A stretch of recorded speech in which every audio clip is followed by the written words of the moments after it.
Gue bakal jelasin kenapa 2023 bakal jadi tahun yang menyeramkan banget. Dan kalau kalian nonton video ini sekarang, kalian bakal jadi salah satu minoritas yang bakal punya waktu buat persiapan biar kalian gak jatuh miskin di tahun depan. Sebenarnya gue bukan niatnya mau nakut-nakutin ya, tapi sebenarnya gue worried. Kebanyakan orang yang gue tanya, kiri kanan teman gue, safe to say mayoritas tuh belum ada persiapan kalau misalnya terjadi apa yang kita nggak mau harapkan di 2023. Pak Jokowi juga sempat mention di BUMN Startup Day, yang kebetulan gue waktu itu jadi pembicara juga. Beliau bilang 2023 bakal jadi tahun yang sangat gelap. Sampai di tahap hampir 20.000 orang tuh mati setiap hari karena pangan. Mereka kelaparan, dan kalau sudah sampai krisis pangan, itu sesuatu yang menurut gue harus diperhatiin banget. Again, gue bukan mau lebay, tapi gue bakal jelasin kenapa tahun depan atau beberapa tahun ke depan itu bakal jadi tahun yang gelap banget. Dan ekonomi global itu sebenarnya kayak domino, kayak lingkaran setan. Kalau misalnya satu jatuh dan yang lain gak bisa dipertahanin, itu bakal runtuhin semuanya. Sebelum gue bahas apa yang kalian harus lakuin, kalian harus ngerti apa yang lagi terjadi di dunia sekarang. Dan gue bakal bagi ke 5 chapter besar biar kalian bener-bener ngerti seberapa seremnya situasi kita sekarang. Honestly, gue jarang di awal video gue minta kalian untuk share atau komen atau kayak kasih video ini ke teman kalian. Tapi gue se-worry itu kalau misalnya kita nggak siapin sesuatu sekarang juga, kita bakal kaget kalau misalnya seandainya apa yang nggak diinginkan terjadi di tahun depan. Dan sedihnya mayoritas yang terdampak dengan krisis ini itu orang menengah ke bawah. Di sini kalian bakal bener-bener ngerti kenapa quote orang kaya jadi lebih kaya lagi dan orang miskin jadi lebih miskin lagi. Karena when this happen, orang kaya punya persiapan. Orang kira semua ini mulai dari perang, tapi sebenarnya kalian harus ngerti chapter pertama yang memulai semua ini adalah gara-gara pandemi. Sebenarnya gue nggak perlu bahas terlalu banyak di sini. Selain untuk ngingetin kalian kenapa domino pertamanya itu terjadi pas pandemi ini. Kita rekap aja ya. Pas pandemi intinya shutdown. Sebelum gue jelasin arti shutdown, kalian harus ngerti how economy works. Ekonomi dunia, bukan Indonesia doang, dunia secara global bekerja dengan ada namanya perputaran uang. Ini cara simpel buat gue jelasin kalian. Kalau kalian bekerja di sebuah perusahaan, kalian harus bayangin perputaran uang ini. Perusahaan harus menjual barang, mendapatkan keuntungan untuk menggaji kalian. Kalian dapat gaji nih.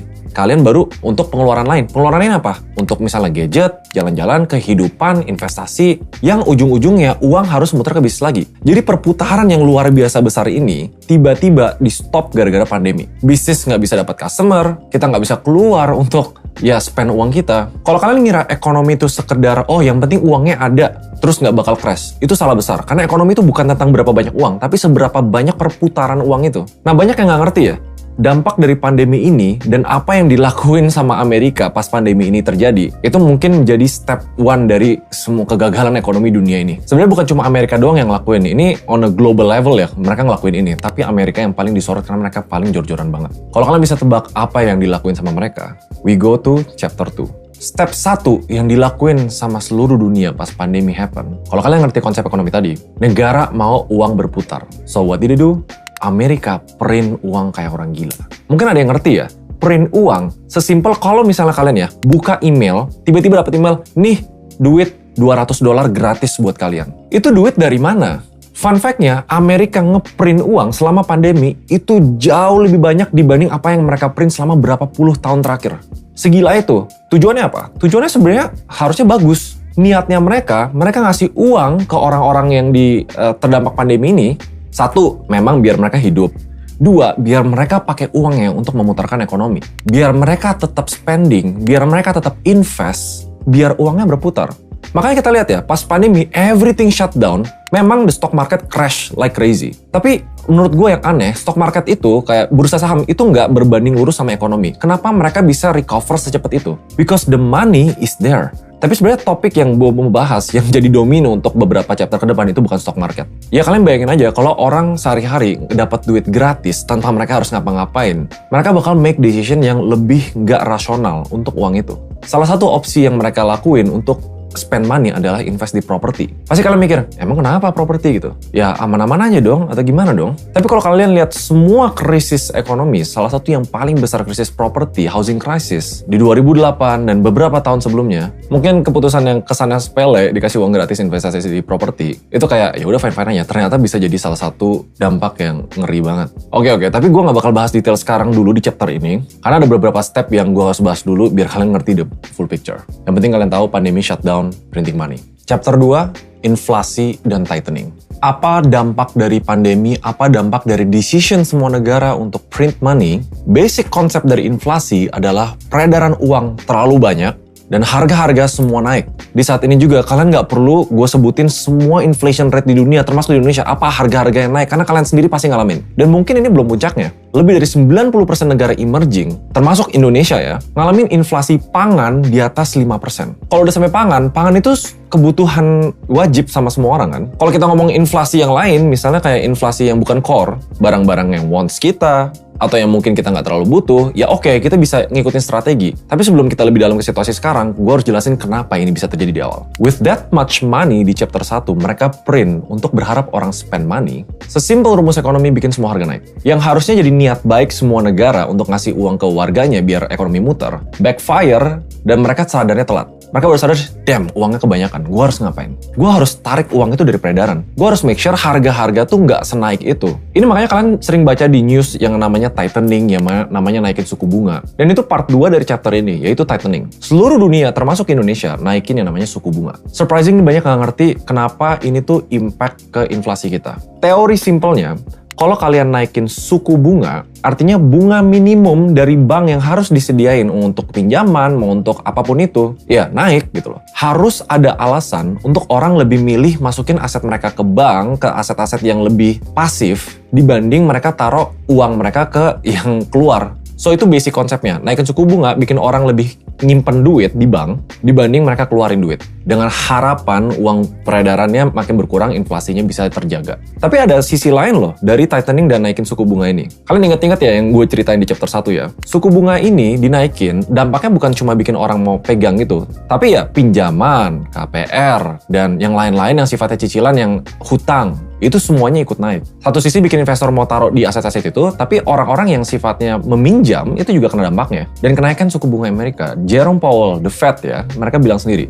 ini mungkin nggak berhenti sekarang, dan pelan-pelan mereka harus tetap naikin dalam beberapa tahun ke depan. Yaitu karena udah kebanyakan uang. Soalnya kalau inflasi nggak kejaya, yang kena siapa? Warga paling kecilnya, menengah sampai kecil. Mereka udah nggak ada opsi lain selain harus beli nasi dengan harga mungkin nanti berapa kali lipat dari sekarang. Dan dengan naikin suku bunga ini, ada perubahan persepsi dan behavior dari investor. Ngapain mereka taruh di high risk asset? Kalau misalnya taruh di low risk asset, bunganya dinaikin terus gitu. Salah satu dampaknya adalah startup crash. Kalian harusnya pernah dengar SoftBank, salah satu VC yang paling gede di dunia. Dia ruginya gila banget. Like gila. Akhirnya dampaknya apa? Kebanyakan startup mau di global, di dunia, tech stock yang sifatnya teknologi yang mungkin masih merugi sampai sekarang. Itu sahamnya turun drastis. Bilioner-bilioner di dunia turun drastis kekayaannya. Ya balik lagi, peredaran uang ke high risk asset jadi nggak menarik kalau misalnya suku bunga dinaikin terus. Dampaknya apa kalau dari sini? Ya startup-startup kita sekarang udah mulai lihat ya, beberapa PHK, beberapa nggak bisa fundraise, beberapa terancam untuk bangkrut. Even Pak Jokowi sendiri bilang, mayoritas dari startup yang dibangun itu bakal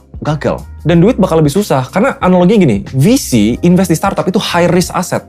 Again, decision di chapter 2 ini bikin kayak orang tuh nggak mau keluarin duit mereka yang terlalu beresiko tinggi, taruh ke yang lebih beresiko rendah. Walaupun bukan direct implication, walaupun bukan gara-gara itu banget tech startup sama VC ini hancur, tapi itu part dari akibatnya. Ini belum beres nih semua ya. Dari pandemi belum beres, naik turun dan lain-lain, printing money, inflasi belum beres, tightening bakal naik lagi belum beres. Negara tuh analoginya kayak firefighter nih. Pengen matiin api ini tapi nggak bisa. Nah ini ditambahin bensin ini lagi. Sebenarnya nggak semua ini dibikin kronologis bener-bener kayak bulan ini. Karena chapter 3 ini terjadi sebelum startup crash. Yaitu the war. Rusia dan Ukraine yang awalnya kesannya kayak bakal bakal konten ke negara itu, ternyata punya impact yang gede banget di seluruh dunia. Gue nggak perlu jelasin terlalu panjang tentang perang ini karena kalian sering lihat di media lainnya, misalnya kayak Rusia waktu itu langsung kena embargo, mata uangnya turun terus sekarang naik lagi. Tapi salah satu impact paling gede adalah fakta bahwa Rusia itu tuh kayak pom bensinnya dunia. Hampir semua negara di dunia itu bergantung sama minyak dari Rusia, dan hampir semua negara di dunia pakai minyak untuk energi dan listrik. Rusia diembargo sama banyak negara. Dibikin kalau lu kerja sama Rusia, lu nggak teman kita lagi, lu nggak sehopeng kita. Ada satu pipa yang namanya Nord Stream ya. Itu pipa penyalur minyak dari Rusia untuk Eropa. Dan belakangan news ini, Nord Stream itu kayak ada kecelakaan, nggak bisa kirim minyak. Ada yang bilang itu disengaja. Ini banyak ya decision. Misalnya mulai dari Rusia mau jual ke negara Asia diem-diem dan harga lebih murah biar mereka dapat dukungan negara Asia, dan mereka cuannya gede banget gitu. Gimana ya? Kita mau bikin Rusia kayak negara jahat tapi kita tetap butuh gitu, ngerti nggak? Salah satu yang menurut gue serem banget ya, kalau kalian bener-bener baca news adalah krisis yang terjadi di Eropa. Specifically di UK sama Jerman. Kalau kita balik lagi ke konsep awal, ekonomi bekerja dengan perputaran uang. Uang itu bisa dibentuk dalam barang ya. Rusia ini bikin lebih parah lagi. Perang ini bikin lebih parah lagi. Kalau kalian benar-benar ikutin ceritanya ya. Chapter 4 adalah krisis energi dan pangan. Tapi kita fokus di Eropa dulu ya. Mau gimana pun, Eropa masih bergantung keras sama Rusia untuk energi mereka.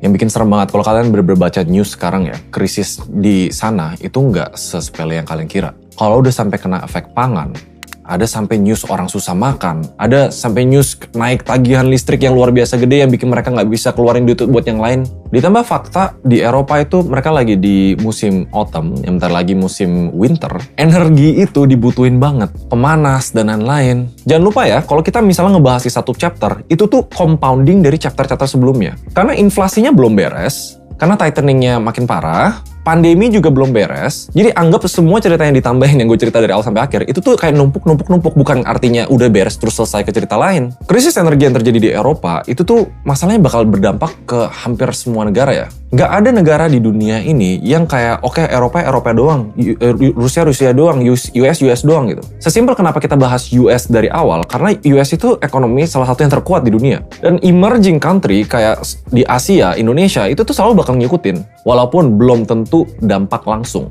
Nah, tapi chapter 4 ini sebenarnya kita lebih ngomongin ke implikasi global terhadap Eropa sendiri ya. Walaupun ada beberapa ya, kalau misalnya simple Indonesia harga BBM semua naik. Pertamina bikin statement bahwa mereka harus kompetitif. Jadi mereka naikin harganya, subsidi negara juga dikurangin. Kalian tau nggak? Harusnya tuh kalian bayar BBM jauh lebih mahal daripada sekarang tuh udah dari kapan. Tapi Indonesia terus subsidi sampai APBN-nya bengkak, baru sekarang kayak mulai dikurangin. Cuma sebenarnya kayak gini ya, kalau kalian ngerasa sekarang udah parah, dari semua ekonomis di dunia, banyak yang bilang sebenarnya ujungnya bukan di sini. Bukan di inflasi BBM, bukan di inflasi mana, bukan di crash market stock, bukan di crash market mana, karena itu tuh cuma implikasinya. Menurut gue, yang ujung-ujungnya bakal bikin ini serem di tahun ini sama 2023 adalah krisis yang paling terakhir. Yang semua orang bilang puncak dari sebuah resesi, kalau misalnya market ini crash, yaitu the housing crash. Chapter terakhir yang menurut gue bakal jadi endgame, dan gue jelasin secara simpel kenapa housing crisis will be the endgame of the global economy.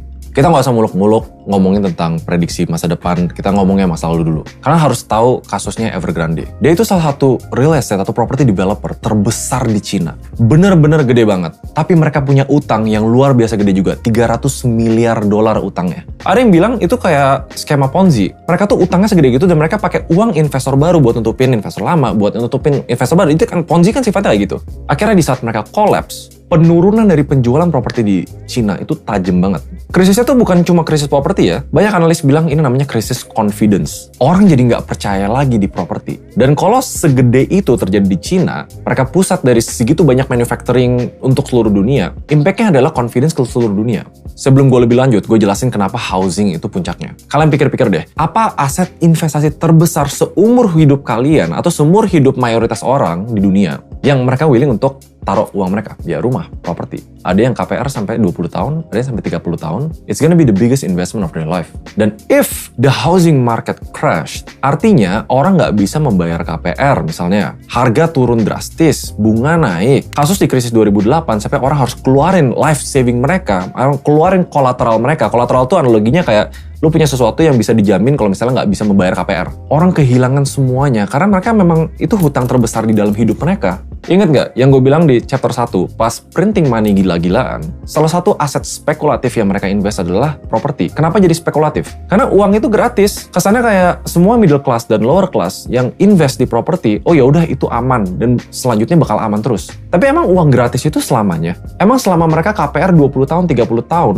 mereka bakal dikasih uang gratis terus buat lunasin rumahnya? Terus pas uang itu di printing, emangnya tightening udah terjadi? Emangnya suku bunga dinaikin pas mereka dikasih uang gratis pas mereka pertama mau beli rumah itu? So banyak yang bilang US itu bakal nyusul soal housing crisis ini. Yaitu amit-amitnya bakal banyak banget orang yang kayak banyak kehilangan semua aset dia cuma untuk make sure KPR mereka bisa terbayar. Kalau enggak ya mereka kehilangan rumah mereka. Ini menurut gue salah satu chapter yang paling serem. Because with the global economy, orang lose their jobs, okay. They will lose their savings, dana darurat kepake, okay. Tapi when they lose their homes, mereka kehilangan rumah mereka, ya kalian bayangin gak sih kayak gak ada tempat untuk kalian bisa tinggal gitu. Kalau kalian bilang gue lebay, kalau kalian bilang kayak ini gak mungkin terjadi, gue lebih bagus prepare for the worst daripada kalian gak prepare sama sekali. Implikasi dari semua lingkaran setan ekonomi ini adalah kalau kita warga dunia secara kolektif nggak make smart financial decisions, kita yang sendiri yang kena. Dan apa yang terjadi kalau misalnya krisis perumahan terjadi, yang semua orang beli rumah ya, yang bikin harga rumah naik, terus tiba-tiba semua orang nggak bisa bayar rumahnya, terus tiba-tiba harga rumah anjlok, siapa yang ngambil rumah itu? Orang kaya.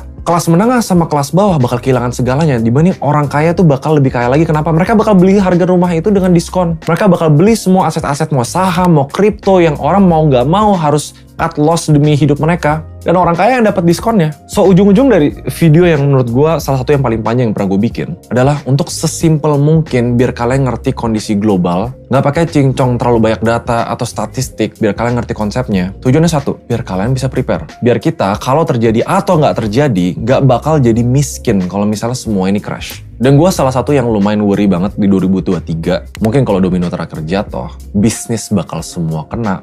Semua per aset bakal kena, jobs will be lost, orang bakal banyak banget struggling.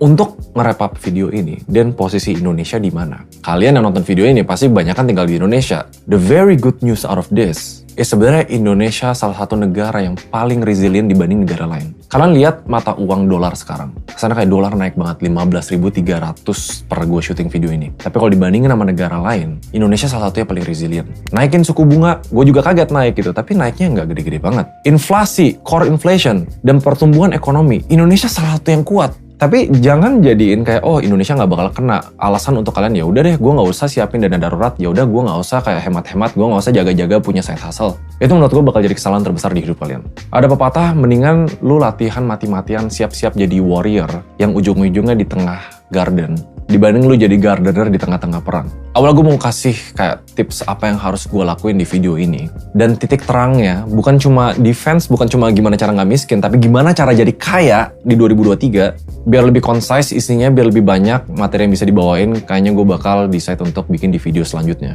Tapi kalau kalian nonton video ini, at least kalian tahu apa yang harus diperhatiin, apa yang mungkin terjadi. Tapi again, gue sebagai pengamat ekonomi dunia, I'm not an economist. Kalau misalnya kalian ngerasa gue ada yang salah, atau gue salah jelasin konsep-konsep ekonomi, kalian tulis aja di bawah. Tapi it's a very clear message buat teman-teman. You guys really need to prepare sih. I guess I'll see you guys in the next video.